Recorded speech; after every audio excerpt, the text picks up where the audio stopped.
Hello and welcome to a brand new episode of Black, White, and Red All Over. I'm Victor Dandridge. Ryan Seymore. Yes. Dude, how you doing? Pretty decent. Yeah? A lot of stuff going on. A couple things have changed since our last episode. Like, you had a birthday. Yeah. Happy birthday, dude. I survived. Shows you, Dad. That's so terrible. But you have even bigger and better news. I mean, there was a birthing. Yes, my daughter, Juno Isabella, is here. Yep. She actually is literally here now. Yeah. Like, literally, Yeah. I know that's probably inappropriate. My daughter's less than a week old and I have her at a comic shop. No, Actually, I think that's... No, I took my son to his first bar when he was like 6 months. My man. So yeah, it's all in relation. It's all good. Yeah. Okay, so thank you though. And we got some help this week. Yes, which we is did. very, very helpful. Out of the list of things that we were given, I read 2. How many did you do? I did Secret Empire and Thor. I read other books too. You read Secret Empire though. I did. All right. You know what? Let's just rip that Band-Aid off. Tell me about Secret Empire number 9. This is from Marvel Publishing House. It is written by Nick Spencer, and most of the art in this one was done by Lionel and Yu. Okay. So it's got these parts. There's one more issue after that, and then there's the Omega. So I guess there's 2 issues after it.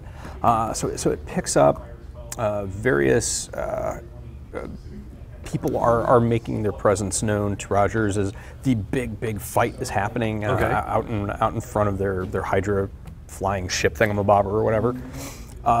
And like parts of the Cosmic Cube are being brought to Rogers, right? And then his crew of people are doing something weird with them. And Whoa! And I'm like trying to figure out how to say it without spoiling it, but I mean like they're eating them. They're just like Cosmic Cube tastes like candy. Love it. Yeah, and then there's like Kobik talking to Rogers, and like stupid stuff what she can't do, and you know what? This sounds like Aladdin and the genie. When Aladdin's like, "How do you have rules and limitations on wishes? Like, what is that?" Yeah. That's what this sounds like.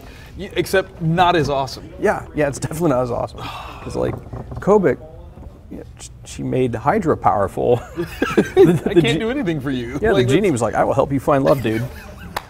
Yeah. So. Okay. Did you read EXO? No, but I went with a different Valiant. Okay. Well, let me tell you a little bit about EXO. Please do. Okay. It's been steadily building as one of the best titles to really kind of hit. Yeah. Not being Marvel or DC. Yeah. Like for real, it's been solid. The branding behind it has been big and explosive. I mean, you can see EXO anywhere, everywhere. Yeah. You walk into a comic shop, you can see this. We got them on my front door. Yes, you do. Actually do. And it's awesome. In this one, okay, so we've had the fight with the cadmiums, the burnt. EXO was enlisted into everything. He kind of went up in the ranks and made a name for himself. Now there's these monoliths, these weird sort of big blocks of something that is like hovering over the place and like decimating the burnt population. And EXO is like, he's like, nah, man, like something ain't right about this. Like, how do we know what this is? And the cadmiums are like, well, hey, they are destroying our enemies, so it's cool. And he's like, no, like, how do you know what they're gonna, like, they could come after you. Yeah. And they're like, nah, it's fine. Eric has seen enough war. Yeah. You don't question that man. Yeah. Just don't question him because he knows things, man. He knows things. Let's just say that where this ends up, we've been waiting for moments like this since this series began. Such a good. It's so stupid good. It is. It's very good. It's very, very good. The art is beautiful. The storytelling is dynamic. What I love, and this is small. I'll admit this. This is small. It's petty even. I love the fact that the story actually begins on the front inside cover. You are getting like the maximum amount of story that you could possibly get in a comic book when they are literally using the front inside cover as page 1. It's like 29 pages. Right. Like they were eking out everything. The only thing that would be more is if like you can read everything. Like you read the front cover, then the inside, you read the back inside, and then the back. You're just like, to be continued. The side when it's sitting on the table, there's like even more dialogue. There's like a little bit on the spine. That's the level that Valiant is trying to give you. And that's bang for your buck, man. Like you can't go wrong with that. Like that's solid. Valiant value. Yes. Somebody use that. Come on, talk to us. Preferably someone at Valiant. I mean, that would be helpful. That would be helpful. All right, so what else we got? What else we got? I went with a different Valiant title. Okay, like yes. I was like, I'm gonna love X-O, because every issue I've read, I've done. Great. War Mother is the one I went with. Ooh. Yeah, issue number 1, so it just starts this week. Okay. Fred Van Lente and Steven Segovia Love them. are the creative team. Okay. It is like a future, but like something has happened where society no longer exists. Ooh. And it feels like it's super, super far in the future, Okay. too, just from like the technology that some have. So it's not like next Tuesday. Yeah. Okay. I mean, hopefully not next Tuesday. Like, I kind of Maybe. I got some things that I got to do. So If I can look like one of those cool urbanites, which is a race of being. I'm with you. That. Right. So there's like cyborgs, Right. and then there's like regular people, and then there's the urbanites, and these are the 3 people we've encountered so far. Yeah. Okay. And every place is extremely dangerous for everybody else, and the place that the humans were living is collapsing. So they're going to need to move to someplace else. Right. And it's like this 1,000-year-old entertainment, like 400-room resort, but it's like all overrun and dangerous. So I've got like this awesome oceanic view, but it could fall apart at any yeah, and there's that weird crocodile with a chainsaw. So yeah, it's not in there yet, but I'm hoping. Give it time. Please. Yeah. But yeah, it's like really cool. It's the wording is the way people talk is kind of strange, but that's because it's thousands of years in the future. Got you. So you don't. It's I don't know. It's cool. It's not as bad as Bizarro though, right? No, it's no. Hank, we're still holding that against you. Yeah. Still holding that against you, Hank. I'm gonna poop in your bathroom. That's wow. It's like pert and threatening all at the same time. Like that is perfect. I like that. I'm going to use that one in addition to Hank. I hope all your kids are born naked. How about that? All of them. That's a real threat. It's a real threat. Okay, I'm sorry. Yeah, it's a really good first issue. Right? Thank you guys. Yeah, that's awesome. That's awesome. Yeah, I'm going to definitely steal that one from you. Yeah, I want to read it. I took on Batgirl. This one's beginning a new piece, Summer of Lies, Part 1. And obviously, I'm going to pick it up because, 1, it was a suggestion. I mean, I'm a nice guy like that. 2, Nightwing's on the cover, and I heart them so much. I ship Nightwing and Barbara all day, every day. Like, I know. Some people are like, no, it's Nightwing and Starfire. That's cute. Yeah. That's cute. Like, it is, you know. But Barbara? Yeah. That's real fan fiction. Right. None of that. Dude, like that's true girl next door. Like, I mean, no diss to Corey, you know, she's girl something. Next door from a different planet. Yeah, where they kiss to learn language. It's got its merits. But what I'm saying is that there's something true and real about Dick and Barbara, man. Dick and Barbara. We'll edit that out in post-production. post-production. Really bad in a slur. That's my fault. But this one, okay, so the story takes place where they are called to a place, and there's like this hidden thing that's happened some time ago that they were both involved in, and it's now rearing its ugly head. It's something that they were supposed to keep quiet about, keep between themselves, but maybe there's one other person that knows about it, and that person is the Mad Hatter. Oh. Dun, dun, dun. I kind of dig how what they're playing around with this is how Barbara has interactions with other Batman rogues, and it's going to be a little different. It's kind of like, at least how I see it, how the Teen Titans made a different, running things with Dr. Light. Yeah. So when Dr. Light's involved, you're like, oh, Teen Titans is kind of, it's a different feel, it's a different vibe. It's not like Identity Crisis, which bad touch. Jeez. Yeah. Good job, Brad. Ugh. But yeah, so like I dig it. I dig what they did. So that was cool. All right, so here's the one that we actually did of the same. Yes, Jason Aaron wrote this gem. Yes, I never say his name right. Azrar. I've loved his work for a very long time, since like Dynamo 5. Yeah. Like that was my jam. But okay, so I'll be honest. This is the only of the Generations ones that I've actually read. So is this kind of how they all are?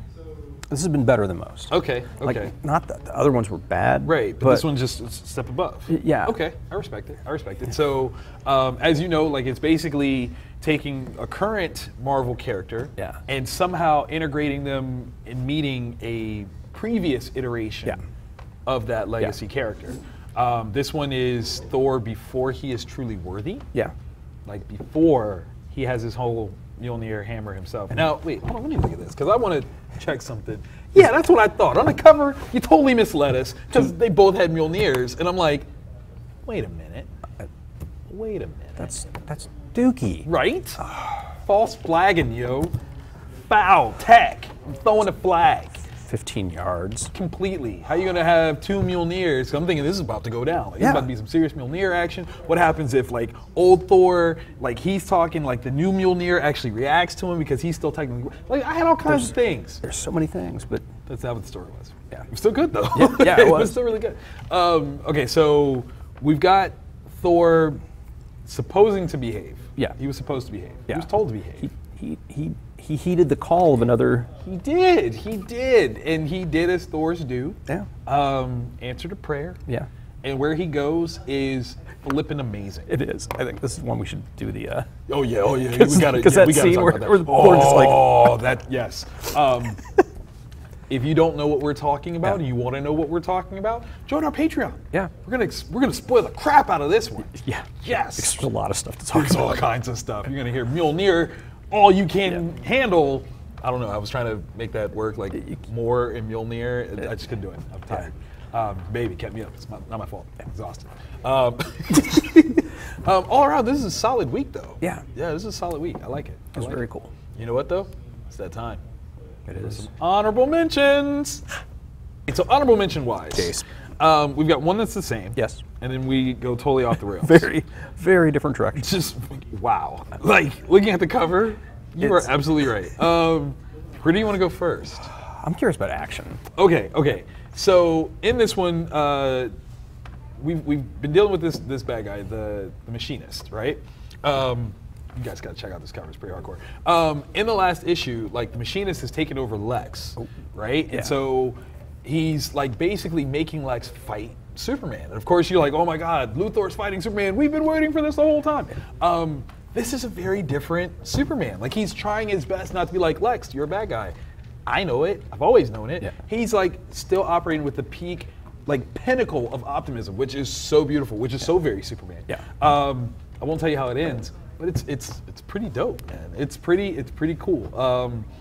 I really like the way that they approach the whole conversation of the humanity of Lex Luthor, the humanity of Superman, and how those two things are very similar, but then at the same time very, very different. Yeah. So it's pretty dope. Shout out to Williams. March is probably my favorite new artist. Like I am about to buy anything and everything that March does. Like consider that happening. Fan for life. I heart you. I heart you. So yeah. What do you have over there, sir? This yet another gem, yet another Watchman of comics, is Howling, Revenge of the Werewolf Queen by Space Coat Publishing. Okay. It is written by Nelson, drawn by Johnson. It is also labeled as Teen Plus and a horror, action-adventure horror. For those of you not familiar with The Howling, it is a property of, it's a horror series about werewolves. Yeah, and it's I mean, when you start off like that, it's not this True Blood like, oh, Sookie, I'm like really I could be your dude or whatever. But I'm a werewolf. No, this is just werewolves killing people. I mean, there is a plot, of course. It's not just werewolves killing people. Yeah, you gotta have a reason. So there's like this one company that has been monkeying around with stuff they shouldn't, possibly ancient magical artifacts that are precious to werewolves. And then like maybe someone became a werewolf in issue 1 that wasn't supposed to, and then there's a lawsuit. I'm not kidding, there's actually a lawsuit. And then a whole bunch of people getting slaughtered. Oh my God. Oh my God. Yeah.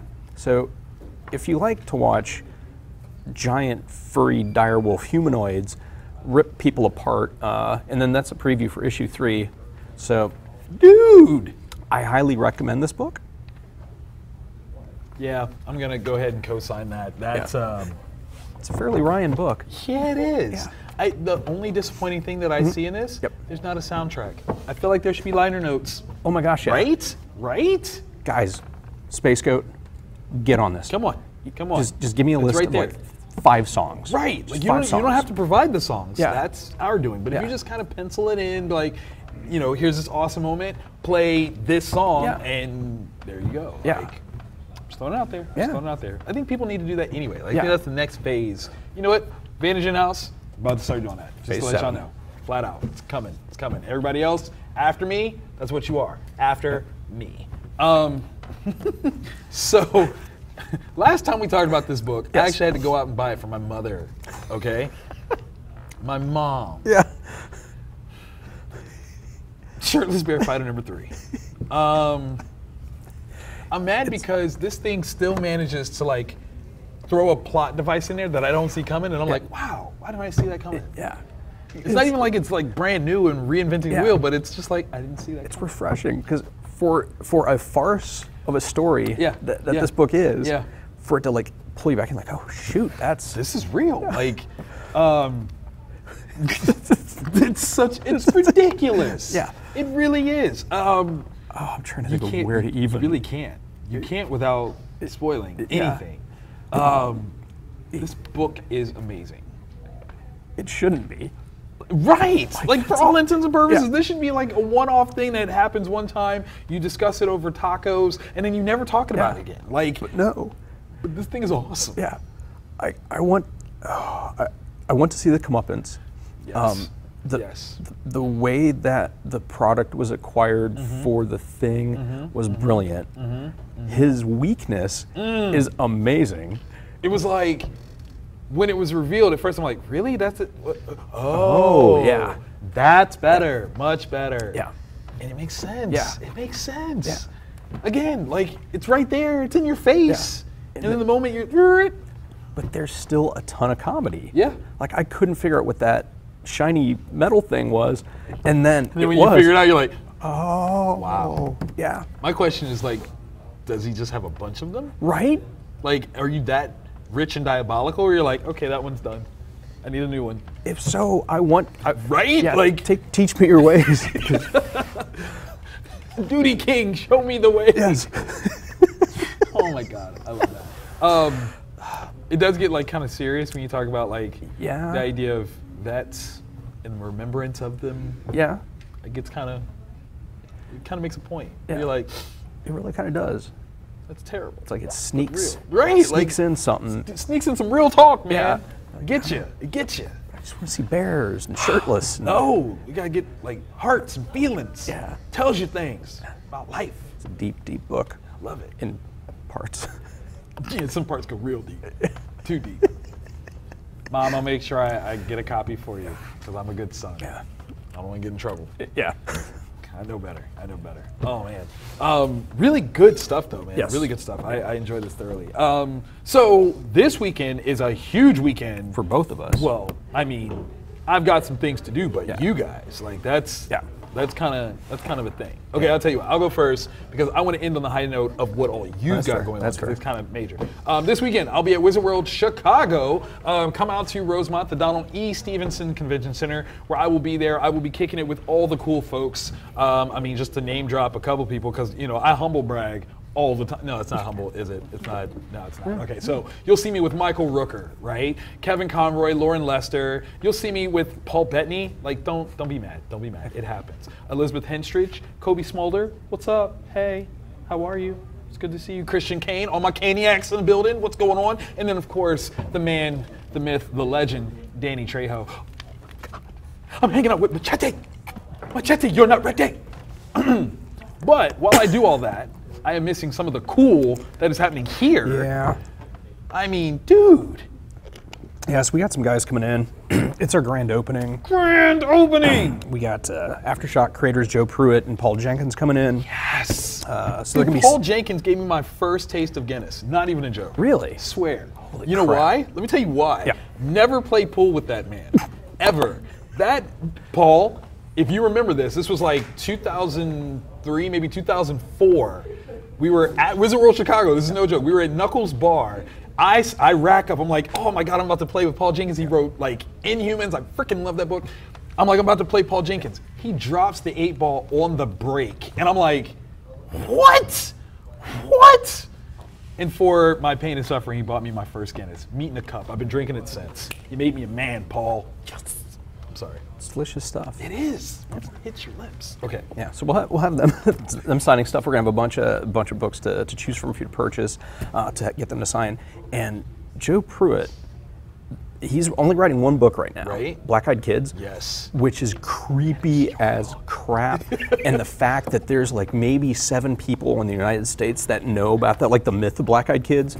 Can't wait to meet you, Joe. Oh man. Yeah. Oh man. See, I just want to be here to hear that conversation. Yeah. I can almost see where you're like, hey, how you? Oh my God, I love you. Like, just don't lick his face, or you should lick his face. Play it by ear. Play it by ear. Somebody film that. Somebody film that. Okay. For me, thank you. So, if you guys are here in Columbus, Ohio, this is where you need to be. Comic Town, where comics live, baby. It's what's going down. This is what, the 26th? So that's Sunday? No, Saturday. Saturday 26th. Saturday the 26th. Be here, because I'll be waiting for you. I can't be here, so I need you to be here for me. And I mean, okay, let me just throw it out there. If you are in fact going to be at Wizard World and you haven't bought your tickets yet, how about you use this code? BWRA takes off 10% off of everything that you're buying. So you want to get that Paul Bettany package? Yeah, you want to get that. You want to get that. I do believe David Tennant's going to be there. I think John Barrowman's going to be there. So I mean, if you want some stuff, you know who I didn't say? I didn't shout out. I gotta give some love to my man Caleb McLaughlin from Stranger Things. Oh, yeah, like we'll be hanging out. Like it's gonna be crazy. Yeah. So if you're not gonna be at Comic Town, if you have to do something, check out Wizard World Chicago. You know, use code BWRA. Yeah, save some money. And spend it at the show. Well, thank you. I love you.